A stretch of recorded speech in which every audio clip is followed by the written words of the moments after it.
Hello and welcome back. Susan Zummo here, intuitive and originator of soul patterning harmonics. All right, so for this week's message, I was asked or told, let's look at our feelings. How are you feeling? Are you feeling your feelings? And at this point in our development, in our expansion, in our spiritual path, it's good to stop and examine our feelings just so that we can identify them and see if any adjustment needs to be made or anything needs to be addressed. So, the question we want to look at first is, are you feeling your feelings? Are you grounded? In order to fully feel your feelings, you have to be grounded. And for those of you who are not generally grounded or don't have a grounding routine, I would suggest just taking a few deep breaths, going into your heart center, focusing on the heart, and then sending a column of light down through your body, out the bottom of the feet, all the way down into your Earth star, and so that you can connect with Gaia, Mother Earth. Some of us will go further than that, and we'll go all the way down into the core, the center of the Earth, and ground there. Gaia will be waiting at either point to surround your beam of light and to send back up through that beam of light beautiful life codes from the earth. These are the things that enliven our bodies. And if you've been in any kind of classes or seminars with me, you know this is an exercise that we do all the time. So send that beam of light from the heart down to the Earth star or the core of the Earth. Connect with Gaia and allow those codes to flow back up into the heart and expand out through the body. Then you'll be able to feel those feelings really well. If we are constantly living from the heart up, then we are escaping feelings. We are not grounded, and connections are going to be difficult. So, escaping feelings is not going to work in the long run. And I think everyone who's watching these videos already knows that and works with their feelings. It is essential to recognize our feelings. And so, I was given a series of questions for us to look at today. The first one was, how do you feel about the passage of time? Many of us feel that time is moving very quickly and we are scrambling to keep up. And I know I feel like that a lot of the time. There is so much going on within us, there is so much going on around us. The body is shifting, the emotions are shifting, our thoughts are shifting, and our energetic bodies are going up, up, and up. And so there's always shifting there. And there are always many times ascension symptoms for us to deal with. And so we may feel the passage of time very acutely, and probably at this time right now. That brings me to the passage of time feeling, brings me to the topic of age. I hear a lot of people talking about how old they feel and how old they are. And it's interesting because it's not just chronological age. I get that comment from people of all physical ages, feeling old. I think we feel old when we are actually just tired. And we equate tiredness or scattered thoughts or forgetfulness with aging. However, a lot of that comes from just not being grounded and not being focused. So many times we're unfocused. We kind of float out of the body. We're doing things on automatic. And then we might trip or we might forget something. And all of a sudden, it's an age issue. I'm going to suggest and strongly recommend that we stop talking about age and stop talking about how old I am or how old I feel. Um, you know, I've worked with and been treated by 90-year-olds who had more energy than 20-year-olds. And so age is just a number, as they say. So examine your feelings about age and the passage of time. Those of us who long for the good old days and yearn for nostalgia are going to feel a lot older than those of us who are focused on the now and forward looking, forward thinking. Do you expect to decline as time progresses? Because our expectations are going to create the experiences that we have. So look at those feelings, look at those belief systems and our expectations around them. Are you feeling the movement of things? Are you feeling the movement of people, situations, and experiences leaving your life? How do you feel about that? Does it create joy, relief, right? Grief, freedom? How are you feeling about the things that are passing from you and leaving at this time? And for many of us, there are a lot of exits taking place. Everyone I talk to is having shifting relationships. People are examining their jobs, their lifestyles, and looking to shift their future, right? To change their future. So, in order to create future movement, there has to be a release. And so, how are you feeling about the movement of things leaving your life? Look at that. For many of us, there is a feeling of anxiety. And I have been told many times and have shared this with my clients and students, anxiety is something that we often mistake for excitement. When we are excited about something, we can misinterpret that as anxiety. And so being anxious is very different from being excited, but sometimes they feel the same in the body.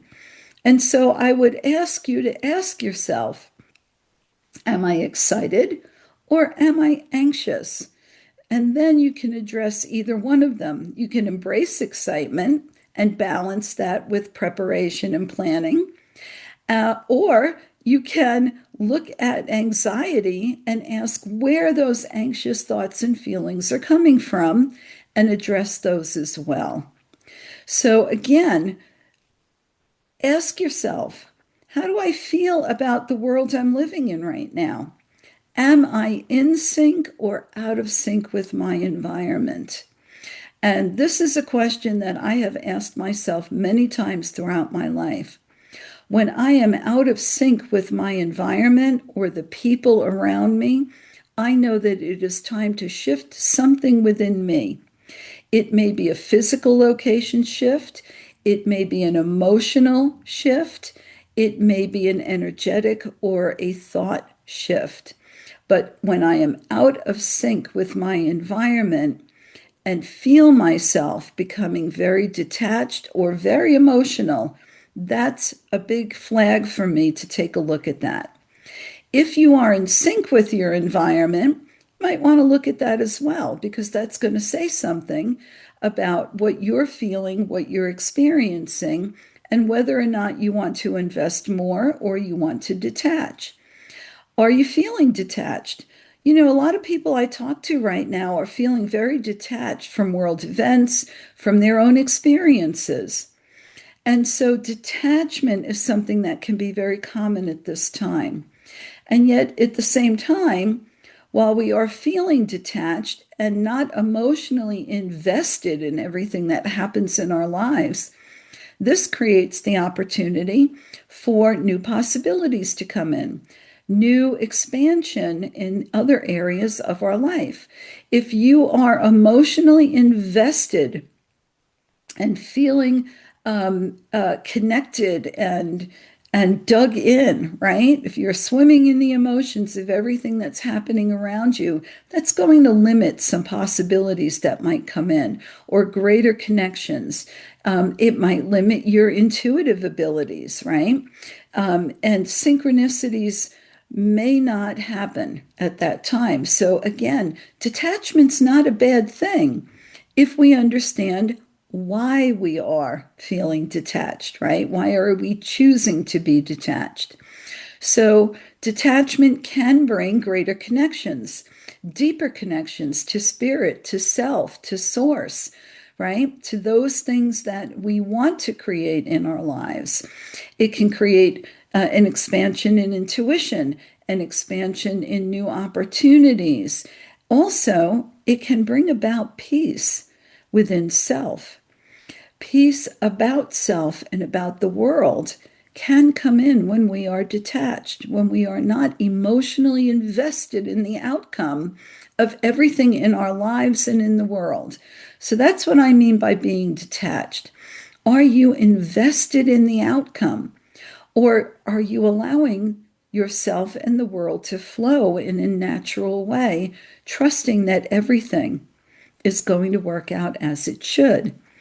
Now, I can tell you many years ago, in a session where my father came through, I was very, very concerned about the erosions that I was seeing on the coast, particularly in my home area on Long Island, because there was tremendous erosion taking place, and I was very concerned about earth changes. And he said to me, from our perspective on the other side, these are all natural occurrences and they are nothing to be distressed about. That the earth is ever changing, ever moving, that it is building and receding all the time. And it is not something for you to be in a panic about. And that brought me a lot of peace because I could see that I was extremely concerned about something that nobody else was concerned about who was looking at the bigger picture. And it was also something that I could not individually have an impact on. And so I let it go. So, peace about world events, peace about the planet, peace about self can come in when we are not emotionally invested to an extreme. So, the last question I wanted to ask, and the question that I was asked, was how do you feel about yourself right now? How are you feeling about you? Are you feeling that you are perfect in every way and that you are getting better and better every day?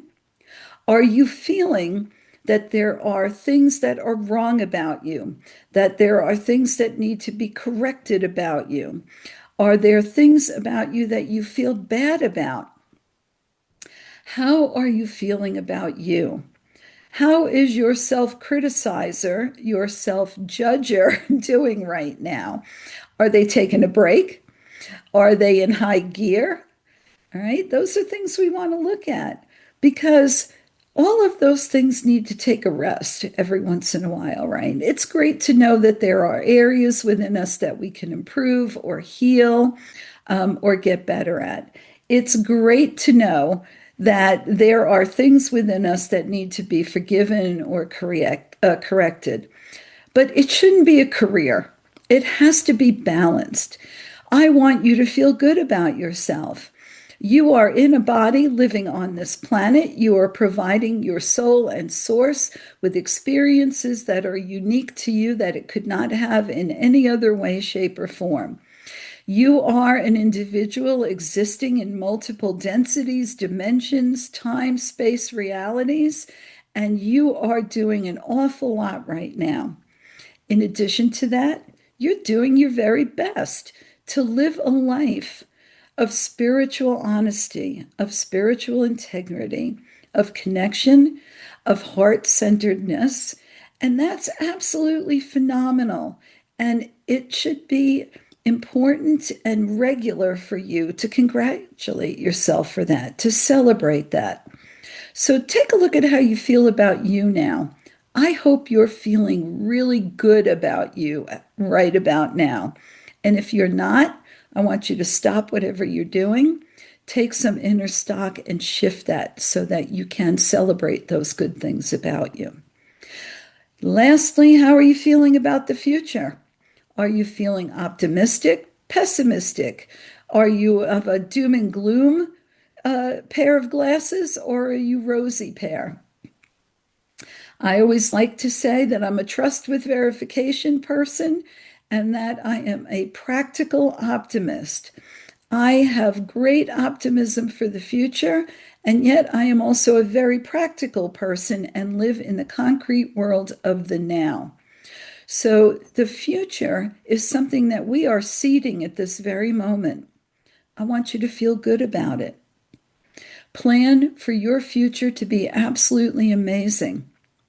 Expect the future to be absolutely phenomenal and know that every thought, every emotion, every action, and every step that you take is going to bring you one step closer to that absolutely fantastic future for you and for everyone else in the world. Contemplate the future as something wonderful. Daydream it, vision it, and then come back to reality and do everything that you can to allow yourself to resonate and match that future reality. That's how we create it, and that's how we're going to get there.